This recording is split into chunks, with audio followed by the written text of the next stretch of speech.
Perkenalkan, kami dari kelompok 4, kelompok matematika bisnis. Materi yang kami bawakan yaitu penerapan SPM.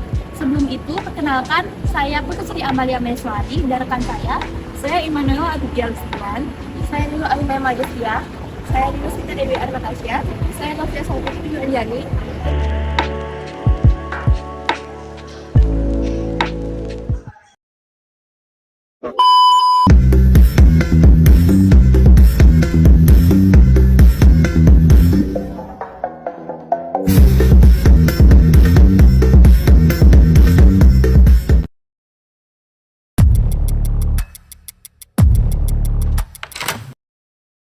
Jadi kami dari Politeknik Negeri Bali izin wawancara ibu terkait dengan matematika bisnis, yaitu penerapan SPM hubungan lintas pada simpanan masa depan. Yang pertama ya, apakah di BPN ini terdapat program tabungan bulanan? Jika ada, apa saja yang menentukan besar kecilnya bunga tabungan yang diterima oleh nasabah?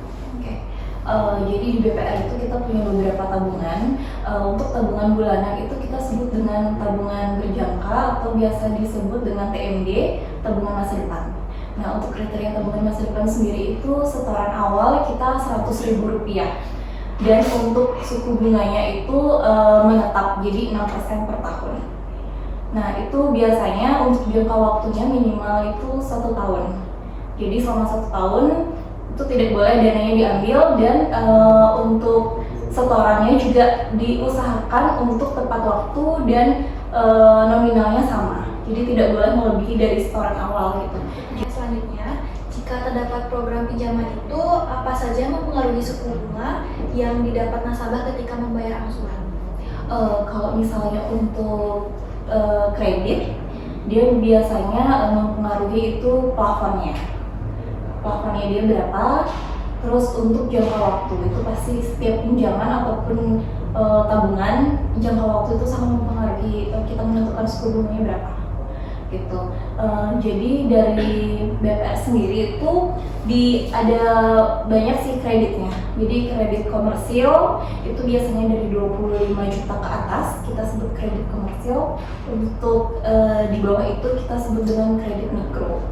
Jadi untuk kredit mikro ya dari 3% bunganya kita sampai selanjutnya itu tergantung plafon, jangka waktu, dan jaminannya mereka. Kira-kira metode apa yang digunakan untuk menghitung tingkat suku bunga dari tabungan nasabah tersebut?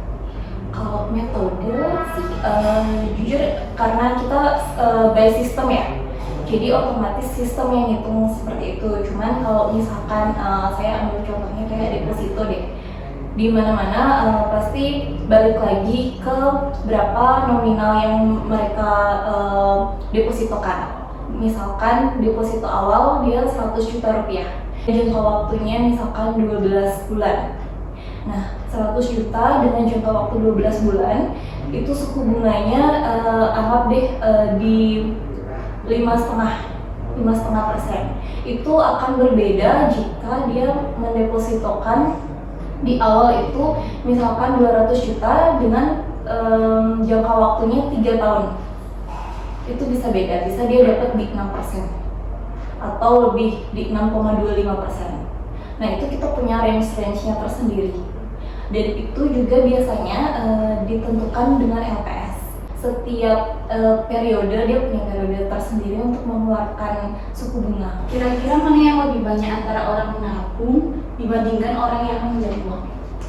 Kalau untuk dirata-ratakan kayaknya sih sama ya, karena balance sih menurut saya.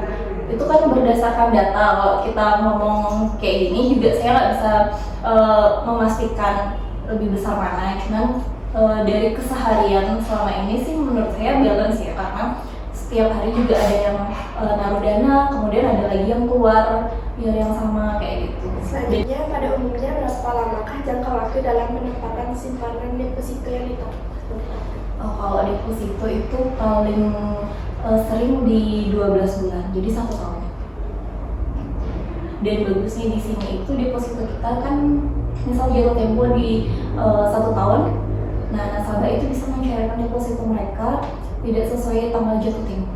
Jadi misalkan sebelum setahun di misalnya 6 bulan, 3 bulan dia nyairin, itu kita tidak kena penalti.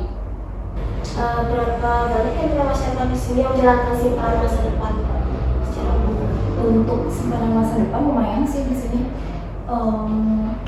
Persenannya mungkin ya bisa dibilang 90% masyarakat di sini udah mau ikut TMD gitu, namanya kan kita sebutnya TMD gitu. Jadi pernah sih juga ada nasabah karena ikut TMD itu dia baru bisa nabung gitu. Sebelumnya dia boros nih, terus dia ditawarin sama marketing di sini, coba aja ikut TMD gitu. Terus ikut dia 100.000 gitu dulu kan, kok enak ya gitu. Jadi terprogram lah tabungannya dia gitu.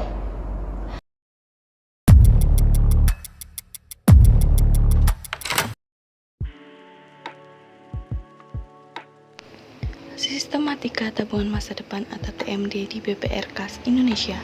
Setoran awal minimal Rp100.000, bunga tetap atau flat sebesar 6% per tahun atau 0,5% per bulan. Dalam jangka waktu 1 tahun dana tidak boleh dicairkan, setoran diusahakan tepat waktu, nominal setoran tiap bulan harus sama, tidak boleh melebihi nominal setoran awal. Soal pertama, Ibu Siti menabung setiap bulan sejumlah Rp150.000 pada BPR Kas Indonesia yang menerapkan suku bunga 0,5% per bulan. Maka berapa total tabungan Ibu Siti setelah jangka waktu 1,5 tahun? Berikut ini adalah tabel penerapan SN. Pada bulan pertama, jumlah setorannya yaitu Rp150.000 dan memiliki saldo Rp150.000. Pada bulan kedua, jumlah setorannya tetap dan mendapatkan bunga Rp750 dan saldonya menjadi Rp300.750.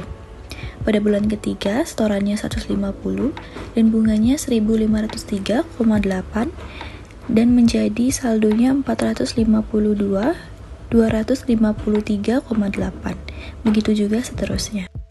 Diketahui setoran per bulan atau A sebesar Rp150.000 dalam jangka waktu atau N 1,5 tahun atau 18 bulan dengan bunga atau I 0,5% per bulan. Rumus untuk mencari nilai SN yaitu SN sama dengan A dalam kurung 1 plus I pangkat N minus 1 per I. Mencari nilai SN pada baris pertama yaitu SN sama dengan Rp150.000 dalam kurung 1 plus 0,5% pangkat 1 minus 1 per 0,5% sama dengan Rp150.000. Mencari nilai SN pada baris ketiga. SN sama dengan Rp150.000 dalam kurung 1 plus 0,5% pangkat 3 minus 1 per 0,5% sama dengan Rp150.000 dikali 3,015025 sama dengan Rp452.253,8.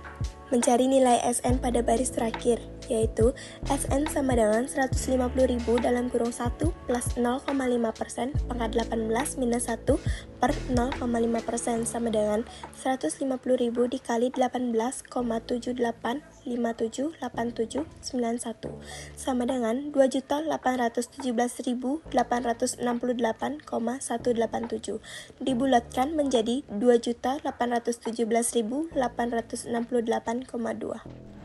Berikut adalah contoh soal yang kedua. Bapak Made menabung setiap akhir bulan jumlahnya tetap pada BPR Kas Indonesia dengan suku bunga 0,5% per bulan. Berapa jumlah yang ditabung tiap bulan agar setelah 1,5 tahun total akumulasi nilai tabungannya menjadi Rp22.542.945? Penyelesaian soal 2. Diketahui SN adalah jumlah anuitas, I adalah suku bunga per bulan, N adalah jangka waktu per bulan.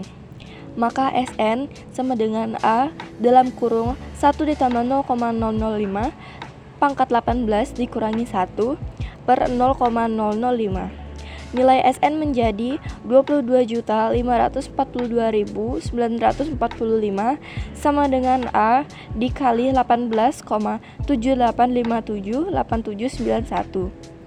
A sama dengan Rp22.542.945 per 18,78578791. Maka nilai A yang didapatkan adalah Rp1.200.000. Mencari nilai SN pada baris pertama. SN sama dengan A dalam kurung 1 ditambah I pangkat N dikurangi 1 per I. SN sama dengan 1.200 dalam kurung 1 ditambah 0,005 pangkat 1 dikurangi 1 per 0,005 sama dengan 1.200 dikali 1, maka nilai SN pada baris pertama yang didapatkan adalah 1.200. Selanjutnya adalah mencari nilai SN pada baris ketiga. Rumusnya adalah SN sama dengan A dalam kurung 1 ditambah I dalam kurung tutup pangkat N dikurang 1 per I. I adalah bunga atau suku bunga, lalu A itu adalah setoran awal. Jadi SN sama dengan 1.200 dikali dalam kurung buka 1 ditambah 0,005 kurung tutup pangkat 3 min 1 per 0,05. Jadi sama dengan 1.200 dikali 3,015025. Jadi hasilnya adalah Rp3.618.030. Berikut adalah cara mencari nilai SN pada baris terakhir. Jadi rumusnya sama seperti tadi. SN sama dengan A dalam kurung buka 1 ditambah I kurung tutup pangkat N dikurang 1 per I.